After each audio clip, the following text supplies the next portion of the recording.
I was working late night on a project and lost track of time. I was in Hopkins Hall, which sits on the large grass-filled oval of the Ohio State University campus. It's the home of the art department, and thousands of art students have traversed its hallways, galleries, and studios. I was in one of the studios on the lower floors and was really focused on my work when I heard the elevator fire up and was heading for my floor. I thought I was the only person in the building, so that struck me as strange. It whirred, and then I heard the doors open. This was followed by a long silence. Then I heard footsteps, followed by whimpering. Then I heard someone hitting the lockers that lined the hallway. Normally I would poke my head into the hallway to see if anybody needed some help, but something about these sounds told me to hold back. I heard the footsteps move down the hallway. I didn't realize I was holding my breath the whole time, but when the footsteps faded away, I was able to breathe again. I went into the hallway and saw a shadow round the corner down the hall. The shadow unnerved me, but what freaked me out was the red handprints on the lockers. This explained the slapping sound. And there were lots of handprints.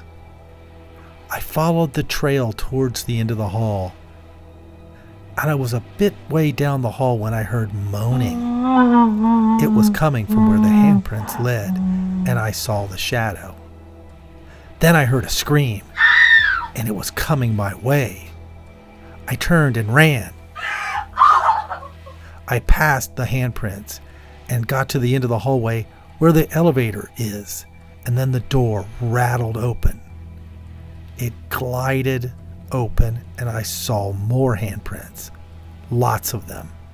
It froze me in place, and my lungs seemed to stop working. I was fixated on them. Eventually, I looked down the hallway and saw the shadow appear on the wall. Whatever made these handprints was coming my way, and I really didn't want to know who or what it was. I bolted for the side door, but it was jammed. I slammed against it, and it finally swung open, and I ran into the night air. I heard the scream from inside the building. It spurred me to run. I would later learn that back in the 60s, late one night, a female student stayed to work on a project in one of the studios, trying to make an end-of-the-quarter deadline. She became so wrapped up in her work she didn't realize that she was the only person left in the building. Many a student did the same thing, but this time it would have disastrous results. She cleaned up and went to jump on the elevators. She pressed the buttons for her destination floor, and the doors slid slowly closed. They never opened, and she was stuck in the elevator all night long. I think she went mad in there. Some said she cut her wrist and left bloody handprints in the elevator. Others said she died in the elevator. And even others said her ghost haunts the building, leaving ghostly handprints in her wake. How many times have you gotten into an elevator without a thought and made your journey to your destination? But what would happen when you reached your floor and the doors never opened? Nowadays, I tend to take the stairs and avoid elevators.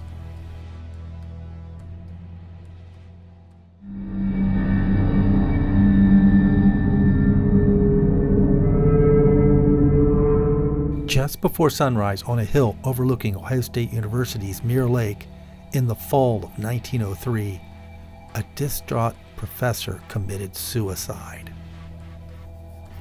I didn't know this when I was taking a class in Pomerane Hall, but this event and one other would make me think twice about hanging around on that part of campus.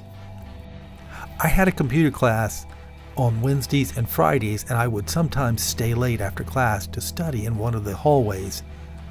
It was a beautiful building constructed in 1922 and had some wonderful architecture. Also, it was a quiet place to focus on schoolwork. I was working on an assignment when I heard what I thought was some arguing. A man's voice, he was upset over some investments or something. He was worried about losing everything. It was strange to hear raised voices here. I paused my studies and walked around the corner to see the source, but when I rounded the corner, the hallway was empty. That was really weird because I didn't hear any footsteps walking away or a door open. It was like whoever was yelling just vaporized. The building had strange acoustics, so maybe the voices were carrying from some other part of the building.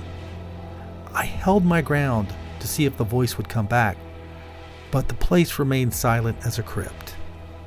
Finally, I gave up and headed back to my table to return to my studies. Then I heard a door swing open and footsteps head my way.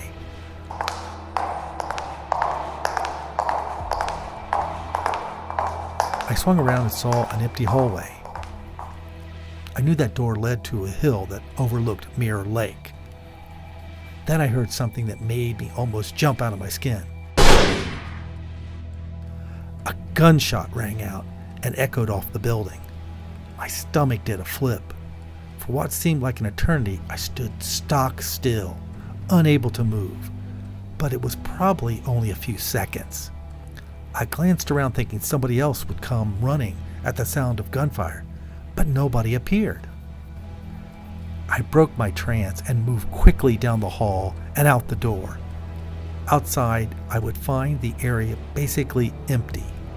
No sign of a body. The few people outside were just strolling along as if nothing had happened. No yelling, no gunshot, no blood on the ground.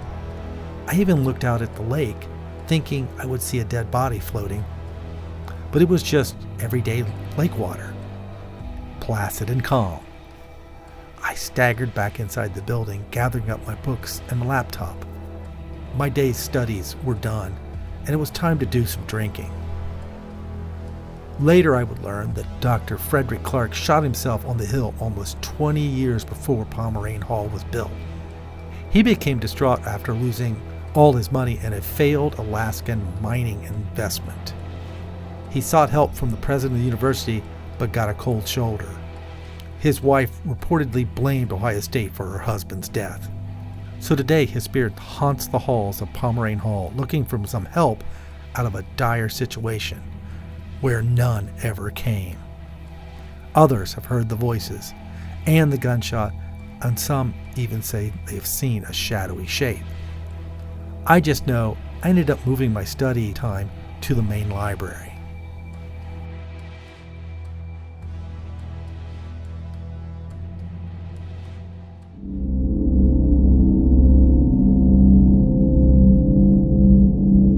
I took many of my most fun writing classes in Denny Hall. It was one of the more modern and nondescript buildings on the campus, which was constructed in 1960. It's a basic rectangle in the classic 60s style of educational buildings. Bland, bland, and bland. That said, who would think such a boring building could hold such a horrible secret? It was late fall semester and I was taking a class that started late in the afternoon that ended after 7 p.m., which by that time of year, it was dark and dreary outside.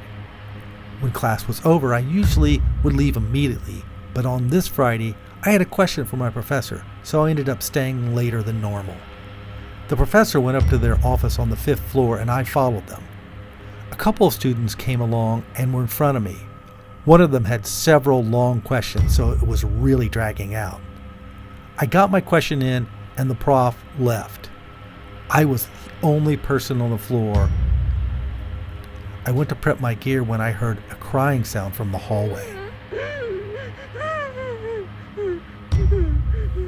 It was faint, but it came and went. For some reason, it sent a wave of cold up my spine because I felt like I was the only person on the floor at the time, and I couldn't imagine where this was coming from. I stood motionless as I listened to the disconcerting sounds. Then I heard footsteps in the hallway coming my way from down a side hallway. The crying turned to moaning, and this really creeped me out. I got my book bag together and headed for the elevator. The sounds were getting louder and sounded like they were all around me. I was almost running and made it to the elevator, which I should have realized was a terrible idea because it was one of the slowest elevators on campus. I pressed the button and it didn't even sound like anything was happening. Meanwhile, the moaning and footsteps were growing. I heard the elevator motor fire up, and it made its rattly way up to my floor. The sounds were getting worse, and finally I decided I couldn't wait for the elevator. Whatever was making all these noises was getting closer and closer. I broke for the stairs and hit the door, which was either locked or stuck. I was forced to head down the hallway to another exit. I rounded the corner and saw a door open, and I headed towards it. I saw that the room was just a janitor's closet, but on the floor was the bloody body of a young woman. This froze my entire body. I couldn't move or even breathe. It was a wonder I didn't pass out. Finally, I was able to break free and run. I made it to the hallway and to the exit. I hit the door hard and it swung open. I looked back down the hallway and saw a strange shape coming my way. I knew I had to go, and go now. I dashed down all 5 flights of stairs and ran through the lobby. I burst into the night and moved away from the building. I finally stopped to catch my breath. I looked back at the building and it looked as mundane as ever, with students moving past it like nothing was wrong. I would do some research and I learned about the story of a young female student who was having an affair with a professor. Things went terribly wrong and he stabbed her in the elevator. He fled and left her to bleed to death. At that time there were no cell phones. She staggered and fell into the janitor's closet where her body was found the next day. I don't know what happened to the professor. I'll assume he went to prison. As for me, I never stayed late to ask questions again. And after that, I didn't schedule any night classes in that building again.